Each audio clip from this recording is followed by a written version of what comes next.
That journey must have been quite a bit, huh? It must be quite thrilling. It was thrilling. There were lots of sacrifices we had to make. There were lots of difficulties on the way. But then we have the mindset that says every opportunity, every obstacle is an opportunity. Every sacrifice is a joy. You know, every responsibility is a sacred calling. So as people who have understood those, I think while at one level it is a lot of hard work, it is some sacrifice and some deferred gratification, our mindset is that it's a joy.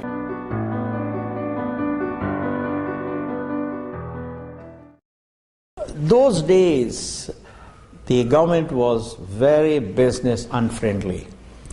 It took us a year to get a telephone connection. We used to have a joke, and that is, half the people in the country are waiting for a telephone, the other half are waiting for a dial tone.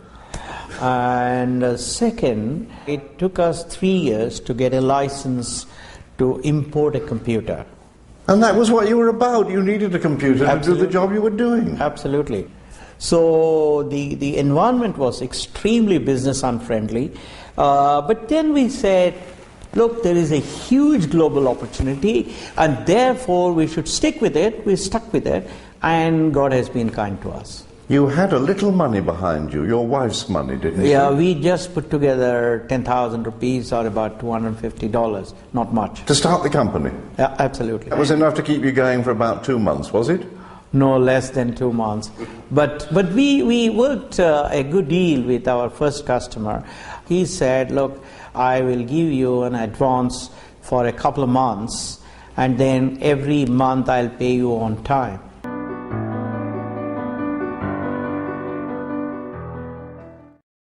You are friends, but you also compete in the marketplace. Well, I think this, in my opinion, is the way competition should be. I have tremendous respect for Tatas. I have tremendous respect for Ratan. And I think to be able to compete with his group is an honor to Infosys. And we have so far conducted ourselves as worthy competitors to Ratan's TCS.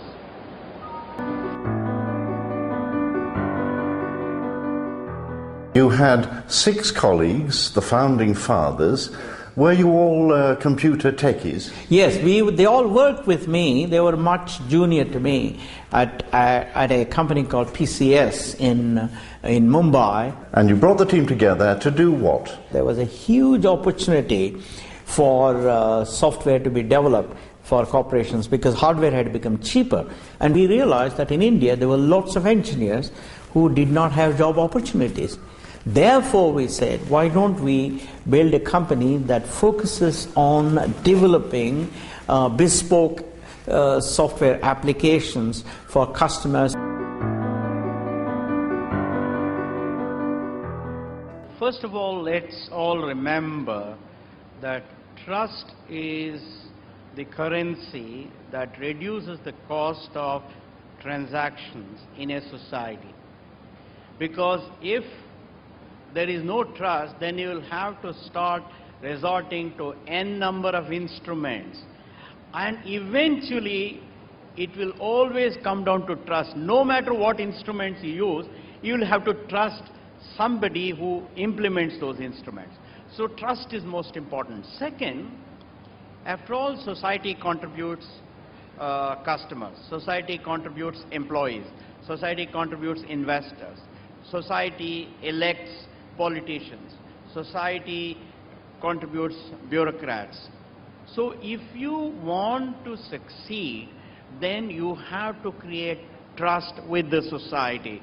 If you don't create trust with the society, then there is no hope for that corporation to grow. Now, on the issue of the trust deficit, I think certainly, the kind of transactions that we have had in India are about the same level as anywhere else. I think it takes a little bit of determination on the part of both the parties to ensure that there is trust, and both the parties will have to work towards making sure that there is trust. And I think wherever this effort has been made, whether it's in India or elsewhere, the transaction is less costly, the transaction is smoother, and both the parties are happy.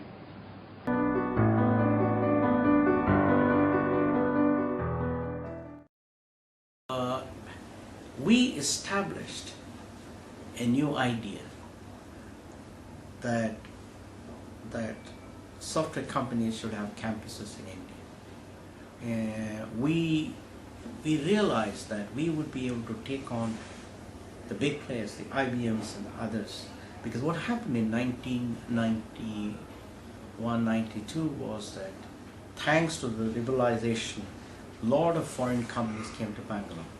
Many of my friends said, look, your game is up because all your people will leave and go and join these IBMs and Citibanks and Microsofts and Digital Equipment Corporation, all of that.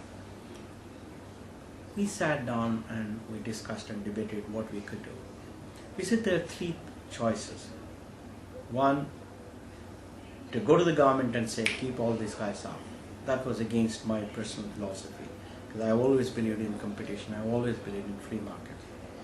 Second was to say, look, this is our karma. We have run this short marathon from 81 to 92, we'll give it up. That again was anathema to me. The third was to say, let's find out what these great corporations do and see if we can do it better in our own backyard. And we realized there were two or three things that they were doing. One, they would create excellent workplace and they would satisfy all the hygiene conditions. Second, there'll be a very good compensation, and that we said we'll introduce stock options and make sure that our people get much higher than compensation than any multinational. And we said, so the first thing that we have to do is to create a campus where it's green, clean, where there are food courts, where people can park their vehicles easily, and it may be a little bit difficult for them to come to this place in the morning and in the evening, but considering the fact that they'll have wonderful, productive, and quality 8 hours. Please read yourself. I am not going to.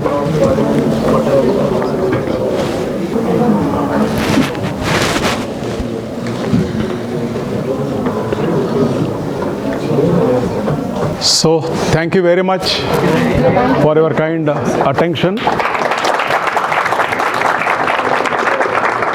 Thank you. You are really involved well. And promise what I have made at the beginning. I'll add some values to your life. Definitely few things which is really helpful for your life. You can practice it. The trust, transparency, these two are very important in life. That's what clearly said by Narayana Murthy also. Now it is open for any questions, any discussions. Last 10 minutes. Anybody wants to share your views? Sir, not like this program, you could have added like this, or you could have shaped it like this, or you could have added some more points. Or time length is 2 hours at a stretch. You're not able to observe. Any comment you can. Please always go ahead with your style of management once if you get into job. Always go with participative style of management. Don't be a dictator, don't be a commander, right? So be always mingle with people, listen to them, understand them, and seek suggestions from them, opinions from them. If any comments on you or your decisions, take it positively.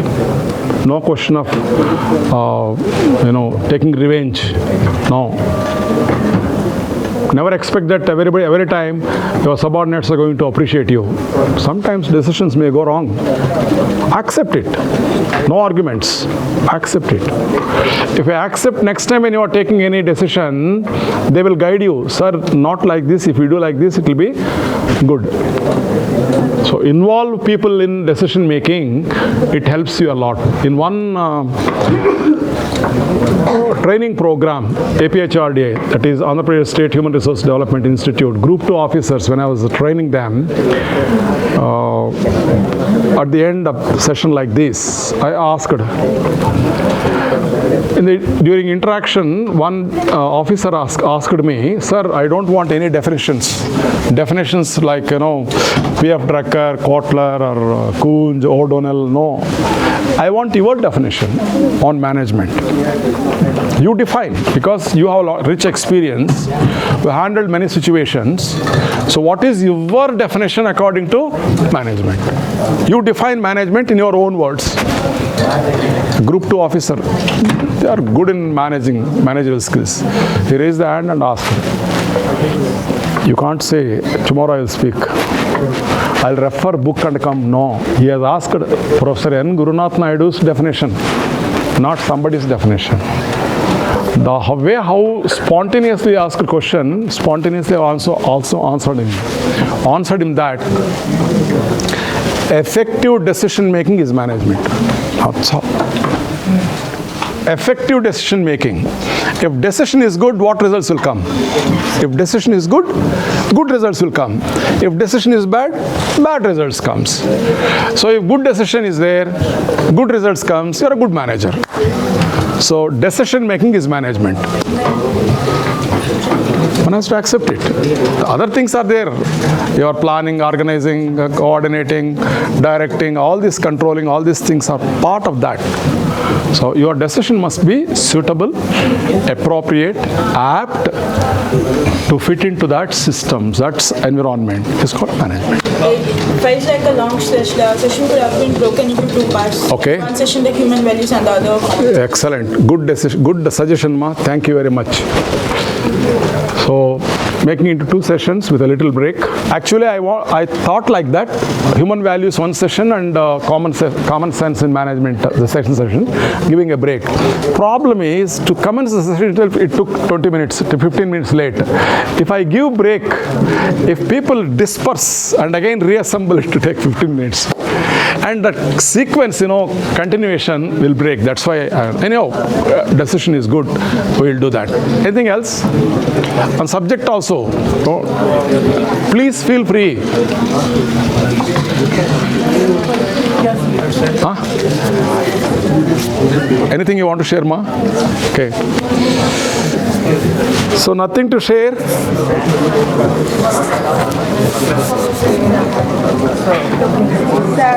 As I shared the feedback, I also want to say something good. It's not like we do not know these points, we all know these, but however, it's like a refresher. However, putting all the points at a good place and making it in a form of presentation, it felt really good. Thank you so much. Welcome, Ma. Thank you very much. Thanks for your, observation.